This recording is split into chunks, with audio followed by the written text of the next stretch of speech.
যত বন্যে ঘূর্ণিঝড় হোক এর ভিতরে যদি মোর মার কথা মনে পড়ে হলে মোর মার কাছে যাওয়াই লাগবে। তো আসসালামু আলাইকুম এভরিওয়ান, আপনারা সবাই কেমন আছেন? মুই আলহামদুলিল্লাহ আমি দোয়া অনেক ভালো আছি। মুই শ্বশুর বাড়ি আইসি প্রায় 5-7 দিন হয়ে গেছে। এর মধ্যে আবার মগো মার কথা মনে পড়ছে। তো আমার ভাইয়ারে রাইতে কই মগো বাড়ি দিয়াও, তো হে তো দিয়েইবি না। এরপরে রাইতে অনেক পড়াইলাম, পড়ানোর পর হে কইতেছে আচ্ছা সকালবেলা যাবানে তোমরা। সকালবেলা ঘুম দিয়ে উঠে দেখতেছি বাইরে প্রচন্ড বৃষ্টি পড়তেছে আর অনেক বাতাস চলে। এরপরও মুই সাফা রেডি হয়ে বইয়ে রয়েছি। যতই বৃষ্টিপাত হলুক এরপরও মুই যাবো মগো বাড়ি। এরপরে দেখি কিছুক্ষণ পর বৃষ্টি থামছে। এরপরে সাফানের আব্বু মগো একটা গাড়ি তুলে দিয়েছে হ্যাঁ বাড়ির সামনে দিয়ে। সাফানরে লইয়ে গাড়ি তুললেও গাড়ি সিটে বইতে চায়, ও মোর কোলে বইতে চায় না। আজকে আরে সিটে বই দিছি, ও তো কত খুশি, ও চারিকুল ঘুরে ঘুরে দেখতেছে আর মোর লগে অনেক চ্যাংরামি করতেছে গাড়িতে বইয়ে। আজকের দৃশ্যটা দেখতে কিন্তু মাশাআল্লাহ অনেক সুন্দর লাগতেছে। অল্প অল্প বৃষ্টি পড়তেছে আর অল্প অল্প মেঘ, এরপর অল্প অল্প একটু বাতাসও আছে।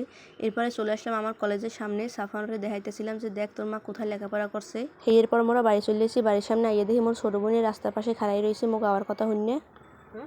ফোন দিদি ধর মায়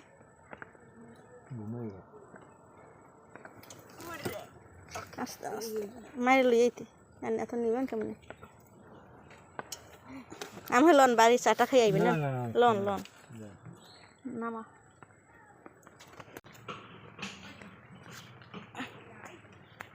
মায়েরটা ইয়ে নেতাতে না ক